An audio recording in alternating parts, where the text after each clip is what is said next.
শয়তান আর তাদের মধ্যে ঝগড়া ফেসাদ লাগাইতে পারে না।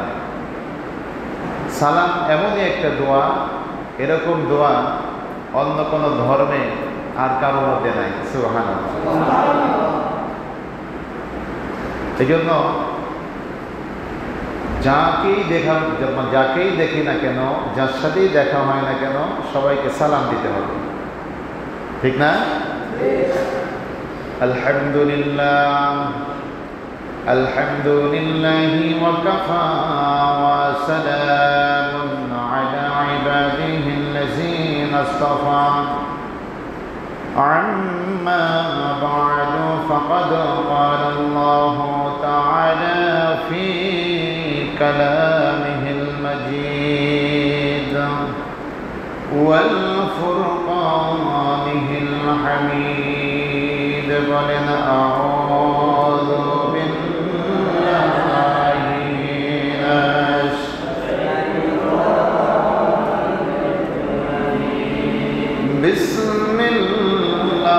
বিসমিল্লাহির রাহমানির রহিম। বলেন আলহামদুলিল্লাহি রাব্বিল আলামিন। সাদাকাল্লাহুল মাওলানাল আযীম। قال رسول الله صلى الله عليه وسلم أخلص دينك يكفيك العمل القليل.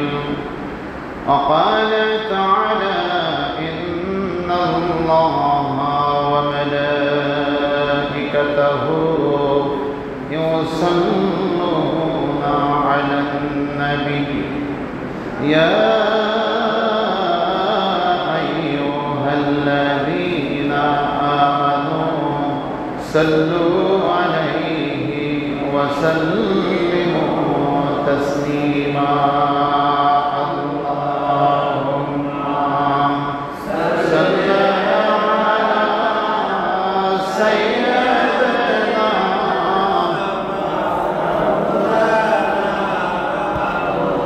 محمد وعلى سيدنا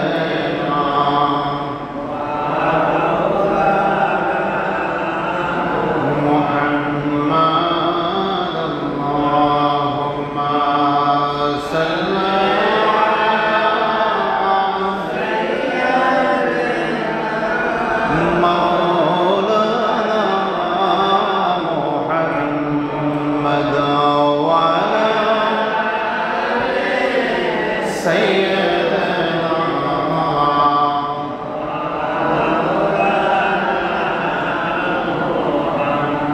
নবী গো তোমার ভালোবাসায়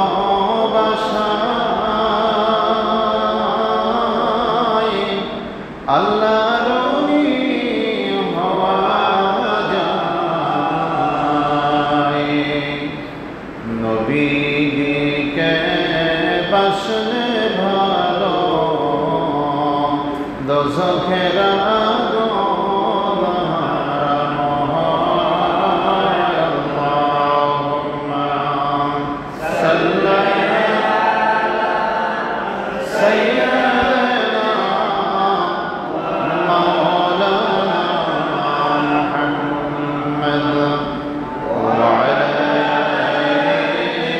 سيدنا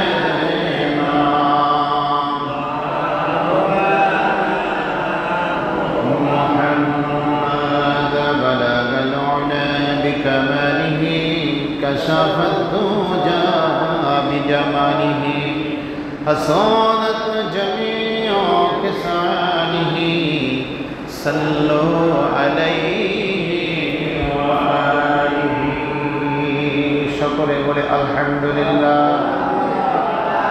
আজকে মুহররমের তৃতীয় জুমা, আশুরা আমাদের থেকে চলে গেছে। এই মাস আশুরার মাস, শোকের মাস, মনে আছে তো? আপনার আমার সমস্ত যুবকদের সর্দার, মানে জান্নাতে যারা যাবে সবাই যুবক থাকবে। এই যুবকদের জান্নাতের সর্দার হলো দুইজন। কয়জন?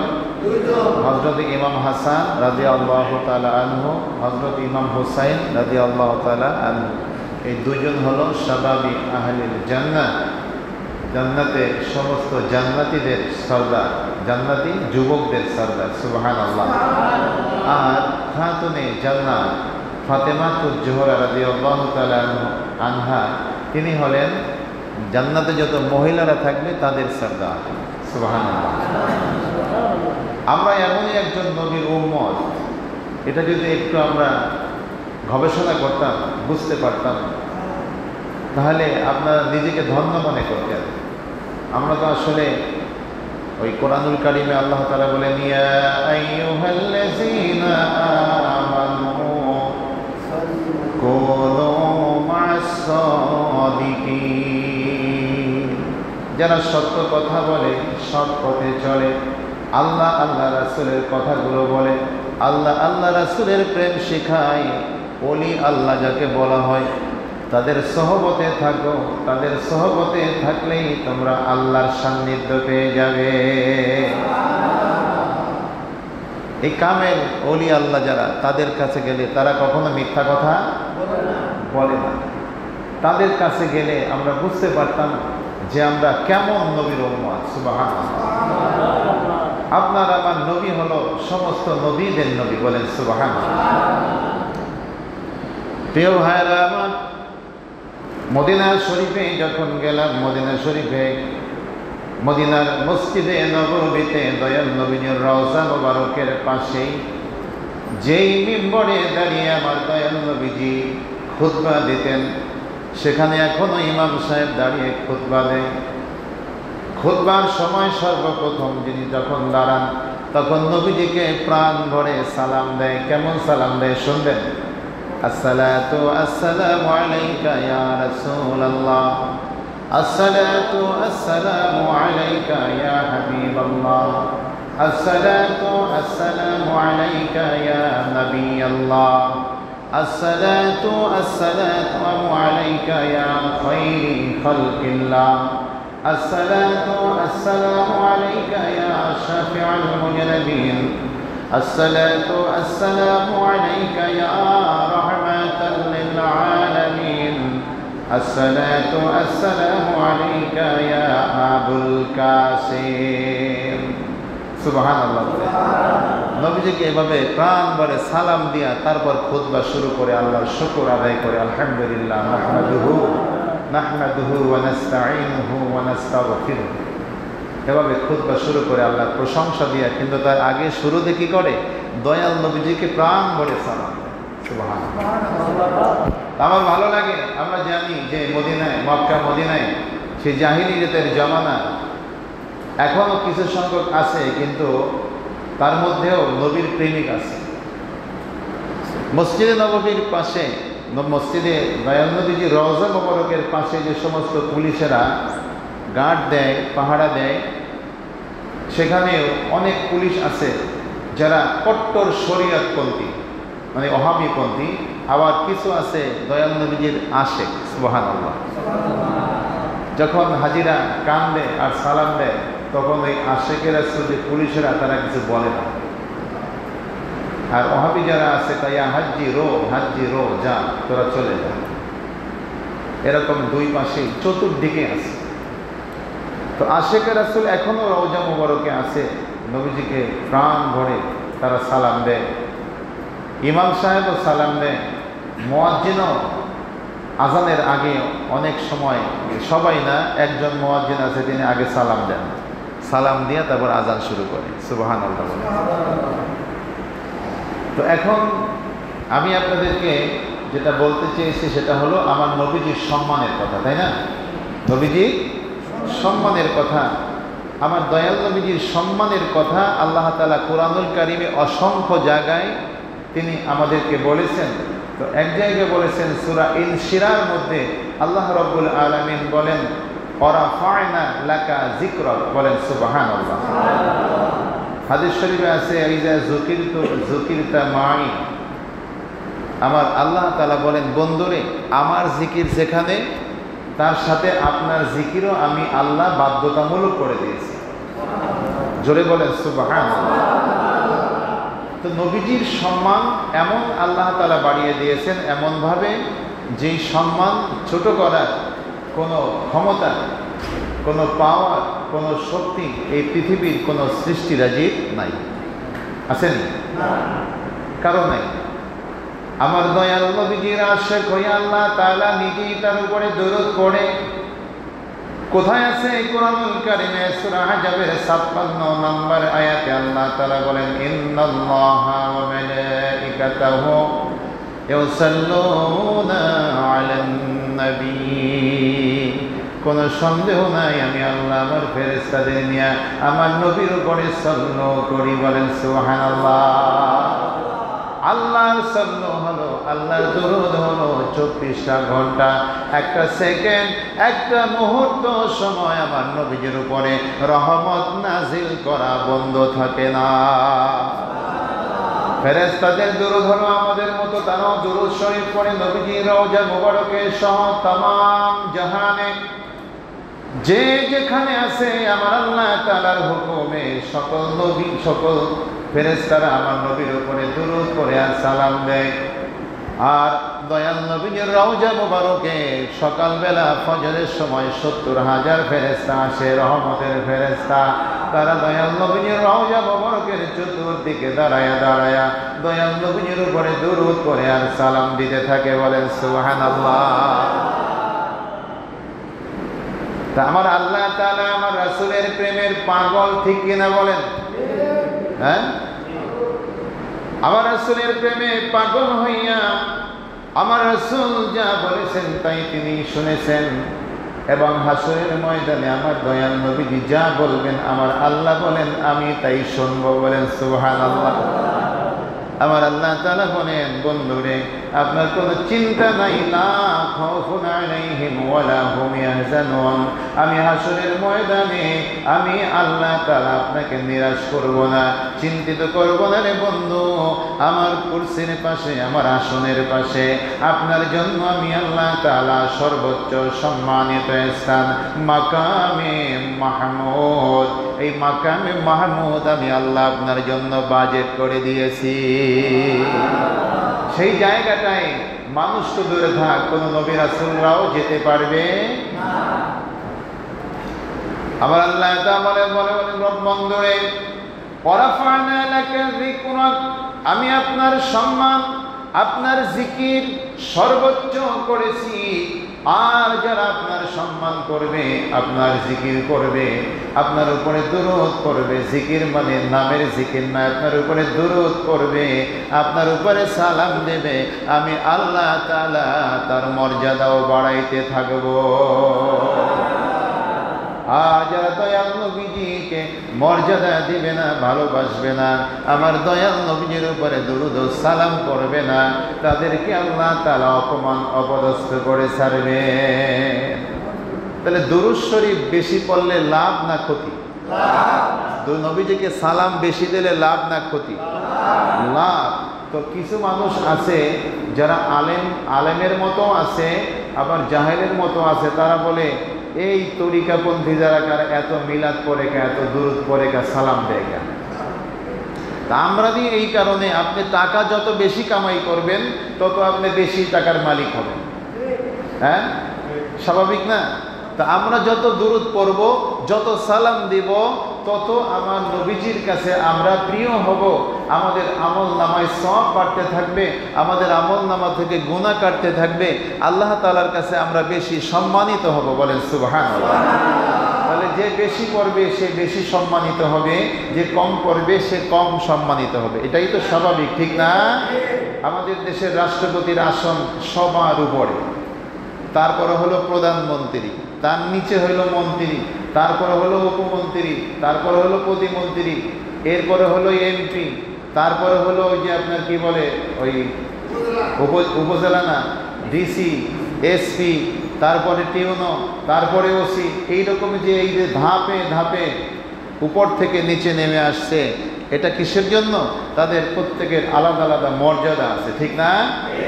তো আমরা যদি আমার রাসূলের প্রেমে পাগল হইয়া রাসূলের মহব্বতে বেশি বেশি দুরূদ শরীফ পড়ি, বেশি বেশি সালাম দেই, তাহলে আমাদেরও র্যাঙ্ক এভাবে বাড়তে থাকবে। আপনি যত বেশি পড়বেন তত আপনার র্যাঙ্ক বাড়তে থাকবে। আমার দয়াল নবীজি বলেন, যে যত বেশি পড়বা সে আমার তত নিকটবর্তী থাকবে। সুবহানাল্লাহ। তাহলে পড়লে লাভ না ক্ষতি? হাদিস শরীফে আছে, এর বিরোধিতা করা মানে হলো হাদিসের বিরোধিতা করা, ঠিক না বেঠিক? প্রিয় ভাইরা আমার, আমরা সেই রাসূলের উম্মত, যে রাসূলকে আল্লাহ তাআলা ভালোবেসে আকাশে ডেকে নিয়ে মালায় আলা পার হয়ে কাবা কাউসাইনে আল্লাহ তাআলা তার সাথে দেখা করেছেন। বলে সুবহানাল্লাহ। দেখা না করলেও তো পারতেন, ঠিক না? দেখা না করলেও পারতেন। এমপির সাথে যদি প্রধানমন্ত্রী ফোনে কথা বলে, চিঠি আদান প্রদান করে, ওখান থেকে টাকা পয়সা মাল পাঠায় দেয়, সে এলাকায় থাকে, কোনো অসুবিধা আছে না?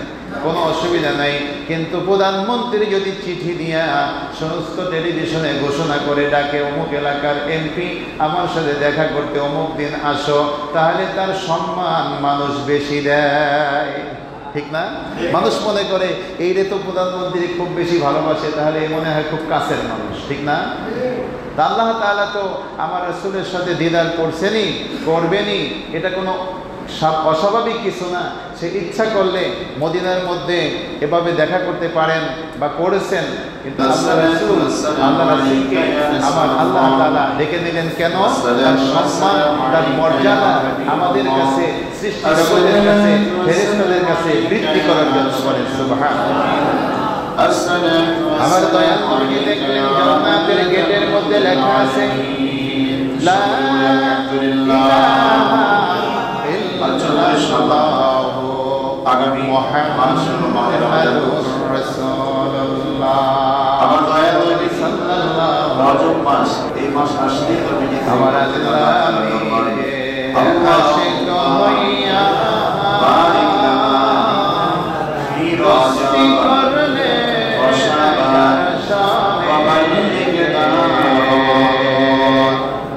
নামের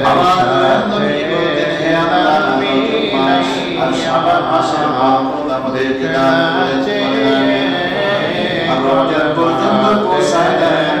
রমজান মাসে তখন ইবাদত করে আমার গুনাহ মাফ হইতে পারি। আপনারা আমার প্রিয় নবী রাসূলুল্লাহ সাল্লাল্লাহু আলাইহি ওয়াসাল্লাম আমাদের সবচেয়ে আপত্ত আল্লাহ রাব্বুল আলামিনের পরে আমার প্রিয় নবীকে কেউ আমাদেরকে বেশি ভালোবাসে না। আপনার আমার প্রিয় সকলে বলে রহমাতুল লিল আলামিন সাল্লাল্লাহু আলাইহি ওয়াসাল্লাম মেরাজের বিষয় ভাবনার বিষয়ে আল্লাহ তাআলা 1,24,2 লক্ষ নবী এবং রাসূল পাঠিয়েছেন। আয়াতিনা সমস্ত নবী রাসূলের মধ্যে 313 জন বাকি সবাই সুন্দর জান্নাত আল্লাহ তাআলা এর মধ্যে 100 সাজিয়ে রেখেছে ছোট কিতাব আল্লাহ তাআলা রাসূলকে দান করেছেন। আর বাকি 4খানা কিতাব হলো বড়। মোট কিতাব আল্লাহ তাআলা পাঠিয়েছেন 104 খানা। কয়খানা?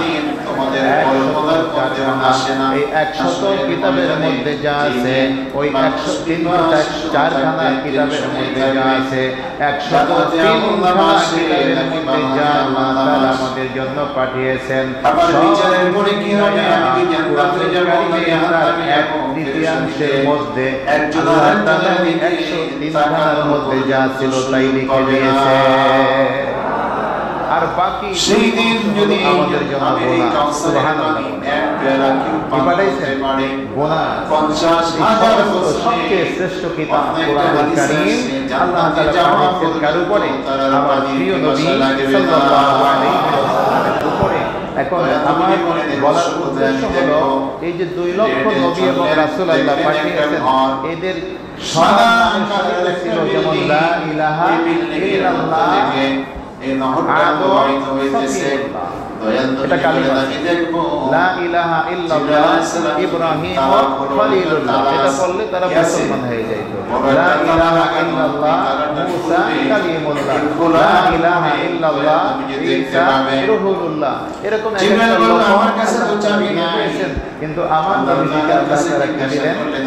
লা ইলাহা ইল্লাল্লাহ উৎস দেখবে মুহাম্মাদুর চাবি তো আমার বন্ধুর কাছে। সুবহানাল্লাহ, আর জোরে কোন সুবহানাল্লাহ। বিবাহের ক্ষেত্রে চাবিটা লেখা থাকে বড় করে নবীর কাছে কি বললেন? আল্লাহ মানুষ গেট দেখলেই বোঝে যে এটা বিবাহের বাড়ি, এখানে বিবাহ হইতেছে, ঠিক না বেশি? জান্নাতের মধ্যে গেটের মধ্যে পুরা দুনিয়ার সকল গেটের মধ্যে আল্লাহ রাব্বুল আলামিন তার নাম আর তার বন্ধুর নাম খোদাই করে লিখে সুন্দরভাবে লিখে মানুষকে জানায় দিলেন, জান্নাতীদেরকেও জানায় দিলেন। যেখানে আল্লাহ রাসূলের প্রেমের মধ্যে যারা বিভোর ছিল, এই জায়গাটা হলো তাদের জায়গা, তার বাইরে কেউ আসতে পারবে না। আল্লাহর নামে শুরু করলাম। আমার রাসূলের প্রেম শুধু উম্মতের জন্য সীমাবদ্ধ নয়, যিনি দয়ালু নবীর মেহেরবান বলেন সুবহানাল্লাহ। সালাম থেকে শুরু করে সমস্ত নবীর এমনকি অন্যান্য নবীর উম্মতের যারা নবীকে ভালোবাসে তাদের জন্য আল্লাহ তাআলা জান্নাতে জায়গা দিয়ে দিবে। বনী ইসরাইলের মধ্যে একটা ঘটনা আছে। বনী ইসরাইলের মধ্যে এক ব্যক্তি এক ব্যক্তি গুনাহ করত। এই ঘটনাটা আমি আগেও বলেছিলাম। গুনাহ করার কারণে মানুষের হাত চোখে দেখত। একদিন এই লোকটা মারা যায়। মারা যাওয়ার পরে মানুষ তখন সবাই এই বর্তমান জমানার মতো এরকম ছিল না।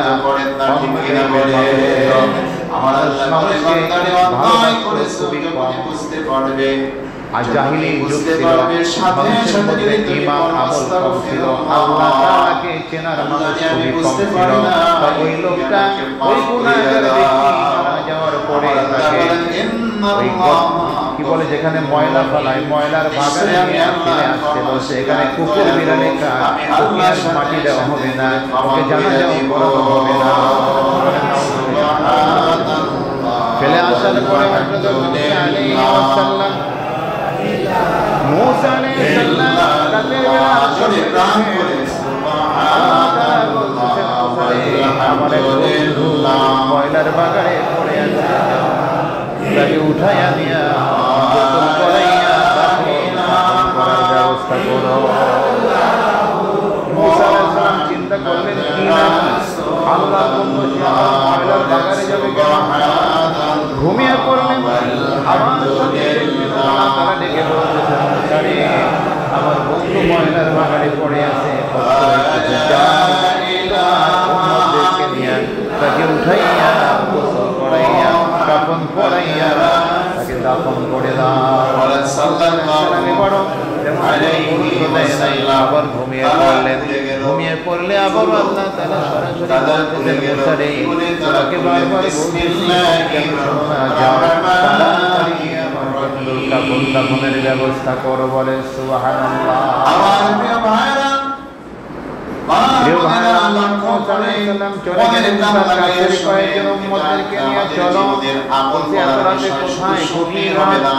বলছে চলো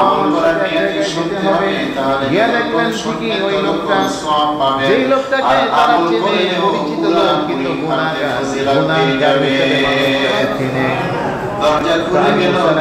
চিন্তা করলেন আমরা এই জন্যই তো তাকে ফেলে রেখেছে। আল্লাহ তাআলা যখন বলছেন এর মধ্যে কিছু অবশ্যই আছে, যাই আগে উঠাইয়া নিয়া পরিষ্কার করে গোসল করাইয়া কাফন আর দাফনের ব্যবস্থা করি। মুসা আলাইহিস সালাম তার উম্মতদেরকে নিয়ে ওই গুনাহগার ব্যক্তিকে কাফন দাফনের ব্যবস্থা করো।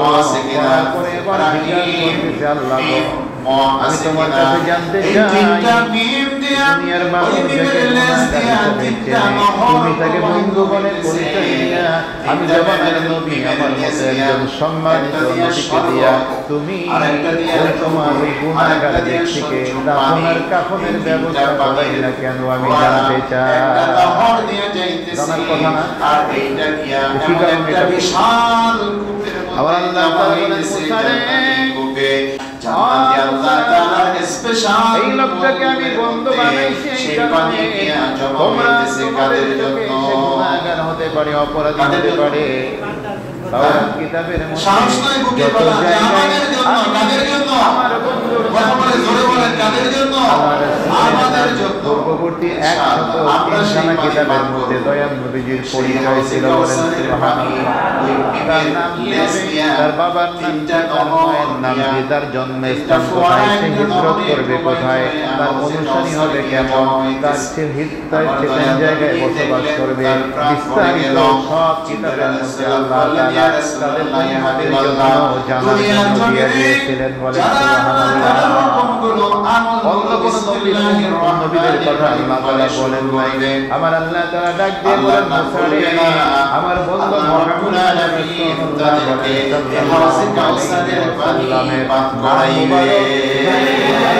রাসূলুল্লাহ ছিল আমার ওই বন্ধু যখন সবাই ঘুমায় যায় তখন আমার বন্ধু তাওরাত কিতাব সে মনে আনন্দে তাওরাত কিতাব পড়তো, আগ্রহ করে, বলেন সুবহানাল্লাহ। বর্তমান জামানায় দেখা যায় অনেক পাগল আছে রাস্তার পাশে ধরে তাদের ঝুলির মধ্যে কোরআন কারীম আছে, বলেন সুবহানাল্লাহ। কোরআন শরীফ বের করে সে পড়ে রাস্তার পাশে, আমি নিজে দেখেছি, সুবহানাল্লাহ।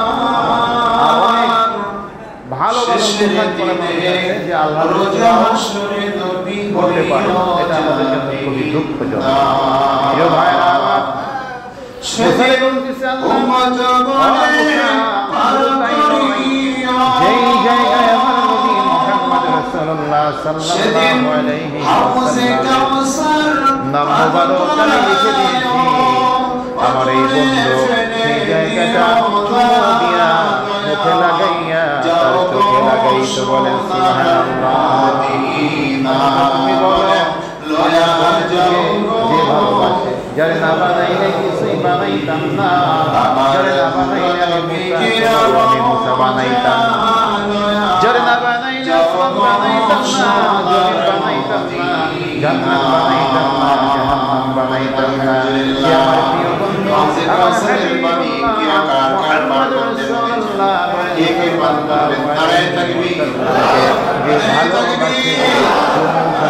আমি তাকে বন্ধু বানাইয়া পারি কেমনে?